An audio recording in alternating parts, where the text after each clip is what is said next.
আমরা যখন ইউটিউবে কাজ শুরু করি প্রচুর পরিমাণ হতাশা, প্রচুর পরিমাণ ব্যর্থতা নিয়ে আমরা কাজ করি। আসলে এই হতাশার এই ব্যর্থতার মাঝে লুকিয়ে আছে সফলতা। একটা কথা কিন্তু বা একটা প্রবাদও কিন্তু আছে যে যত বেশি হতাশা ব্যর্থতা তত বেশি সাফল্য। কিন্তু এই কথাটা কেন বলা হয়েছে? এতদিন আমি এই কথার মানে বুঝতাম না।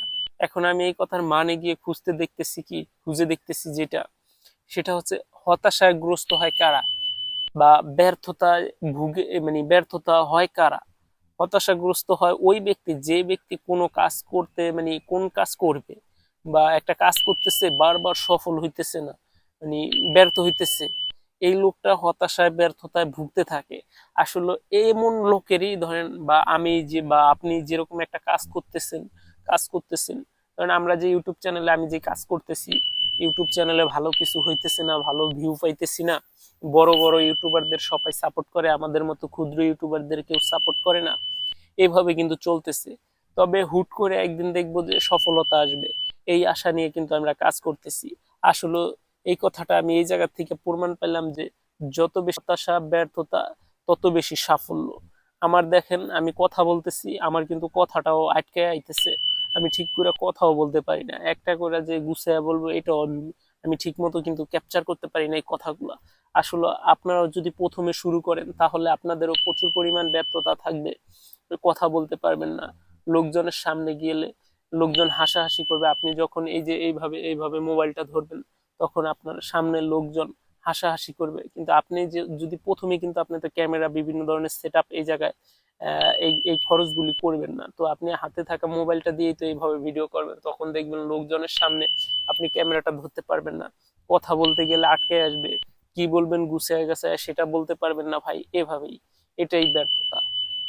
আর যদি যখন আপনি সফলতা অর্জন করবেন, আপনার ভিডিও ভালোভাবে গ্রো করবে, আপনার আপনাকে সবাই দেখবে, আপনার চ্যানেলটাকে সবাই চিনবে, আপনাকে চিনবে, আপনার ফেস ভ্যালু বাড়বে, তখন কিন্তু আপনার ব্যর্থতা হতাশা বা যে একটা কথা আটকে যাওয়ার যে জড়তা, এই জড়তা এইগুলি কিছুই থাকবে না। তখন আপনাকে সবাই চিনবে জানবে, আপনি যে ভালোভাবে কাজ করতেছেন ইউটিউব থেকে বা বিভিন্ন সামাজিক প্ল্যাটফর্মে আপনি ভালো কিছু করতেছেন, এটা নিয়ে সবাই গর্ব করবে। আর ভাই এরকম একটা দুনিয়া যে আমরা আছি, এই যে আমাদের ধরেন আমরা যারা এইভাবে কাজ করতেছি তাদের নিয়ে অনেকেই হর হামেশাই মজা করে, হর হামেশাই মানে ফানি করে। এরা আসলে যারা এই ফানিগুলি করে তারা কিন্তু জীবনে ওরকম ভাবে কোনো কাজ করতেছে না। আপনি দেখবেন, একটু খোঁজ খবর নিয়ে দেখবেন, যারা মানুষের অন্যের সমালোচনা নিয়ে পড়ে থাকে তারা কিন্তু ভালোভাবে কোনো কিছু করে না। তারা আছে যেরকম দুইটা ছেলে আছে যেরকম গ্রামে থাকে, দুইটা ছেলে আছে বিদেশ থাকে, এরা এখন বৈশা বৈশা অন্যের দোষ ত্রুটি খুঁজে, আবার অনেকে আছে এইগুলি স্মরণই করে না।